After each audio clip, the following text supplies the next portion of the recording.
handballs you see that you want to see, but they don't show replays of it? Yeah, I mean, I had this discussion with some people in the league office. Like, you have new directors, you have new kind of production people, and maybe haven't been in the sport as long, and so understanding sort of what those key moments are, coming back to those, getting all those in is still a work in progress.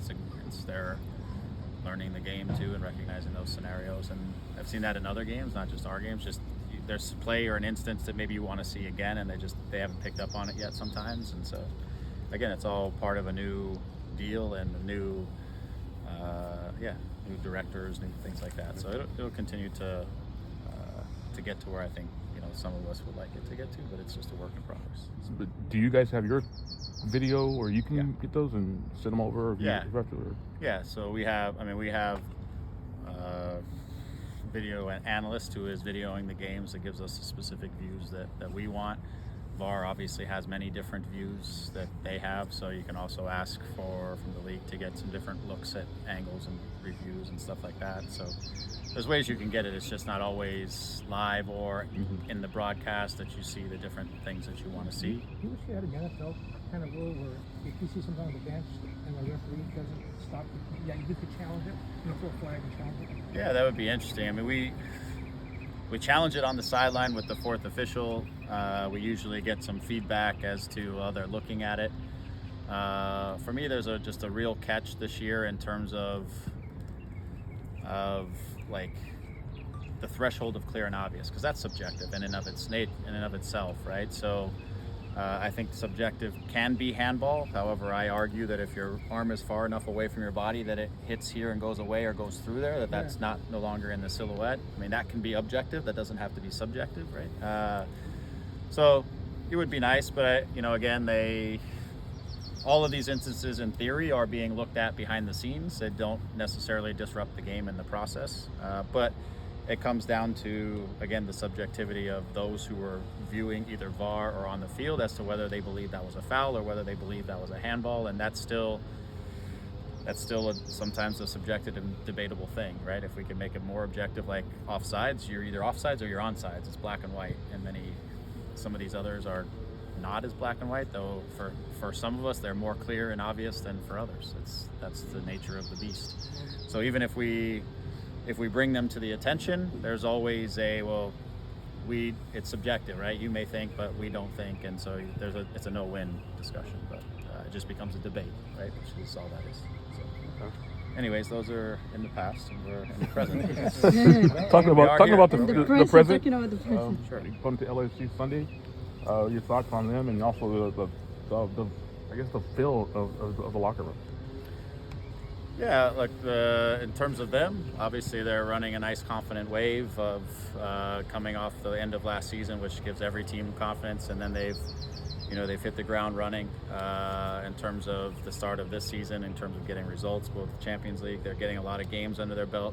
They've got a solid rotation. They're healthy, which is key, and again, swagger, confidence, and riding a guy or two who are just having lights out beginnings of seasons can really help. It helps everybody. It's not just him, it helps everybody, because I've seen these guys hitting a shot from the end line and it finds a way to hit off of one of their players and goes in the goal. So but also some really good goals, right, and some really good plays. So they're riding a nice wave of confidence and belief, and so be it. It's a long season. Our job is to focus on us, and in terms of us, again, for us, a little frustration. It came out, I think, in the game where you get a penalty call and you think, okay, we got a break, we have a chance to go ahead. Then they actually take that away from us, and that stirs some emotion again inside of our group. We give away a deflection goal off of a set piece, which again is not the way. If you're going to give up a goal, you'd like to give it up away. The other team makes a really good play and you move on. Just little things that I think got frustrating inside of the group. The 6 minutes of extra time at 3-0 and a man down seemed like an excessive amount of stoppage time. But nevertheless, that inside of that game just created, I think, some unique frustration. For us, the group is, they're confident. They want to win. They want to win a game, and so there's that, that desire and I think natural stress that you would have to want to come out and perform and win. And they know a game like this is a big opportunity to turn a season around in one day and one game too. And so, and these games a lot of times come down to just out-competing the opposition, winning your duels, finishing your opportunities when you get them. Obviously, we've got to manage them, and they have some difference makers who can, with one play, can change the course of a game instantly. And so we need to manage the situation. Our guys can do the same. We haven't been as efficient in that way as they certainly have been, and we need to be more efficient in that capacity. But just making sure that we work together as a group, and we move the ball quickly. We understand how we want to play them. We understand what we think can be, where our solutions can be inside of the games, and the things that we have to be aware of. And so, our guys are clear about how they want to approach the game and how we want to approach the game, and now it's just execution. How do you see Javier after the first 35 minutes? Yeah, I mean, unfortunately, by the time he got onto the game, he wasn't on the field but a few minutes. We give up a penalty. We're down a man, and it becomes more about him getting 35 minutes of just soccer fitness, and it becomes less about how he can overall impact the game, because it's a really difficult circumstance at that point. So I like what I've seen from him in training, both as a leader, as a player, look, at the end of the day, he is our alpha player in our team. And when we miss him, we don't just miss him on the field, we miss his personality in the group. And so it's really nice to have him back. It's brought another level of just, I don't know if you want to say personality inside of our group, but there's Javi, no matter what we're doing, if it's a warm-up and the fitness coaches are putting out a little game at the beginning, he's analyzing and figuring out how to win that game, and he's competing at that. And then he gets everybody on his team in that game competing at that. And it's contagious. So having him back, I think, in the training environment and the batch environment just helps to change just the overall, has a great impact on our group. And that's what you want out of your leader, your captain, and obviously the guy who's put away 18 plus goals in the last 2 seasons. And so it's certainly helpful. I think for us, he's been sharp on the training field. The game for me was just at that point was a matter of him just getting fitness and getting inside the group and being on the field. The narrative from the outside right now is doom and gloom. That the fact being that worst start in terms of points, goal difference, wins, but that turmoil in the locker room, just complete mismanagement at all levels. The only way to solve this is to get rid of everyone from below you, including Jovan, Chris, all the way to change of ownership now is getting thrown out there. It's just this that this is the lowest point in Galaxy history. That's some of the talk that's out there. I'm just wondering, one, your response to it, and two, it's built off of a poor start, and there's context to that poor start. Let's back up a second. Okay. For me, it's total bullshit, but people can have their opinions. They're allowed to their opinions, and it's noise. And the only thing that we can do is a group that is very close from top to bottom in our organization, from Chris down to every single player, to our academy coaches, to every single player. As we understand, it's us against whoever wants to talk shit about us. That's no problem. No problem. We understand where we're at, and we understand where we're going. And we also understand the context of the situation. And you can't take context out of a story and just write a story, because that in itself is bullshit, right? The context of the situation is we finished the season last year with our heads held high in the stadium against LAFC. It took them till the final play, basically, of the game to get rid of us in a game that we controlled in many ways. And they went on to win a championship. Congratulations to them. Those should say they had a really good team and they won a championship. For us, we're moving in the right direction. 2 years ago when I got here, we went through the first season, changing 16, 17 players, complete overhaul of our roster. And it went down to the final 2 or 3 minutes of the season, of which we were in the playoffs for the entire season until the last 30 seconds, in which I think VAR apologizes, Pro apologizes for a missed call in Kansas City that could have also got us in. Now, in the context of that, there are a lot of plays over the course of the season that we could have made to make that to get that 1 point and make that difference up, but we weren't there. But let's say VAR makes that call, we're into the playoffs that year, okay? And then we take another step forward in the second year to get there. The only difference between where we were last year and where we are now is 3 months, 4 months, and 6 games. That doesn't change the direction and trajectory of an organization. In the context of those months and games, our captain, both 2 DPs have been injured. Our captain that had scored 18 goals has been injured. Our goalkeeper gets injured. We have had to adjust a few players for various reasons, some being family reasons and others. So we have players who are still coming in.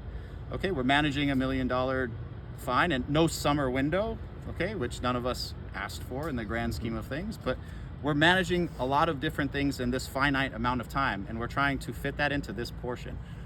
We go off and we start the season. We haven't been outplayed in every single game we played. We've played 4 on the road and 2 at home, right? 4 on the road and 2 at home. Not many teams build momentum in MLS with 4 road games and 2 at home. It's difficult to build some momentum in that scenario, right? So outside of that as well, right? Again, getting people in, trying to go.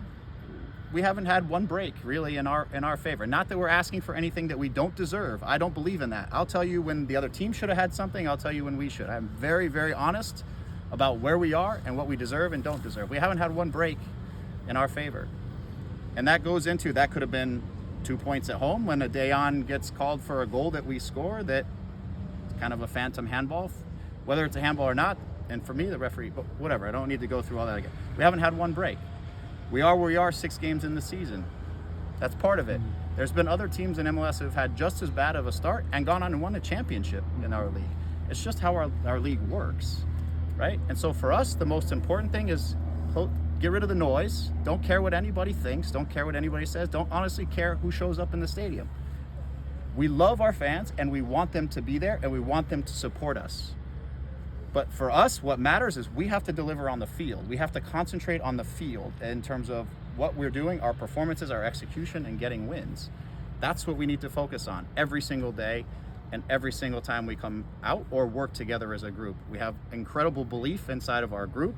We have incredible belief in the direction that we're going. You can ask any of them. You can ask any of us. It's just about momentum. It's about time. It's about execution. It's about getting our group whole, and it's about moving forward and not allowing anything else to disrupt that process from taking place. Greg? Yeah, it's you've had maybe 4 starters who were expected starters who've been starting for you since Jonathan went out. You feel like you're still a little bit in preseason mode, and you're on the verge of having a first choice team.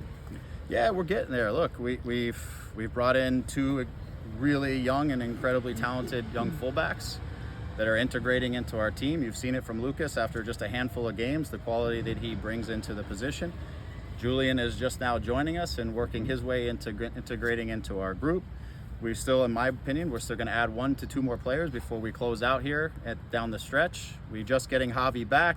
We get Douglas back for a few minutes. Unfortunately, and lack of discipline in a moment for him, for sure. Not his only moment, I get it, but lack of discipline has stopped his return back to our group. So again, we are getting to become more whole, not just on the game field, but also in the training environment, right? And integrating players of their caliber, they impact how you play. They impact certain things inside of the game. It's like when you add LeBron back into the Lakers, not saying they are, it impacts everybody a little bit, right? And so some of that takes just a couple games. It takes a few weeks of training. It takes some integration of all of that for guys to settle in. So yes, we're getting close to again, being whole. Like I said, having whole in terms of preparation, all of those things. I have utmost confidence in our group. I have the utmost confidence in the direction and the guys that we're having in and the work that's being done around the organization. What we have to do is block out the noise to the extent that it impacts anyone. Because to me, I don't read anything. I told you guys this. When I hear it, I get annoyed, but I don't read it. And we just block out the noise, and we have to trust the process. We believe in what we're trying to do. We believe in the way we play, and we believe in the guys that we have on this team. Greg, with that great context that you just gave us, when Chris Klein says that if you guys don't make the playoffs, he leaves, do you feel like he's adding pressure to you guys, to the players? No. Look, we're professional athletes at the Los Angeles Galaxy. We understand what pressure is and we understand what our expectations are, right? So it doesn't change anything. We have, again, every year for us is about trying to take another step forward. But mind you, there's now 29 teams in the league that are also trying to do the same thing. This is no longer a league of 12 teams or 19 teams, of which the Galaxy is the spender of that's different than everybody else. We're in a league with a lot of very ambitious clubs and teams, and some that are ahead of us in terms of making roster decisions and things, and have settled their groups in and have come in.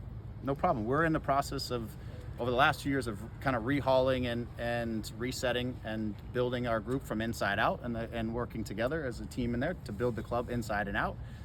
And we're working through the process. So does Chris put any more pressure? I can tell you every one of our guys wants to win every game all the time. When we don't, it's killer for us and it hurts. And so, you know, we have, again, the utmost respect for Chris, and I know Chris would, if he felt like something was truly right for the club, he would do it. 100% he would do it. And if he feels like that's right, because he cares for all of us, and he cares about this organization. And so if he felt like whatever that was the right thing for this club at the right moment, he would do it. I firmly believe that, as I would, as anyone else that I know inside of our building would do, because we're all from this club. Anybody can say anything they want, but this is our club. I'm going on 300, 400 games and representing this club. Nobody can tell me from day one, nobody can tell me they care about this club more than I care about this club, or even Chris, who's been around the club.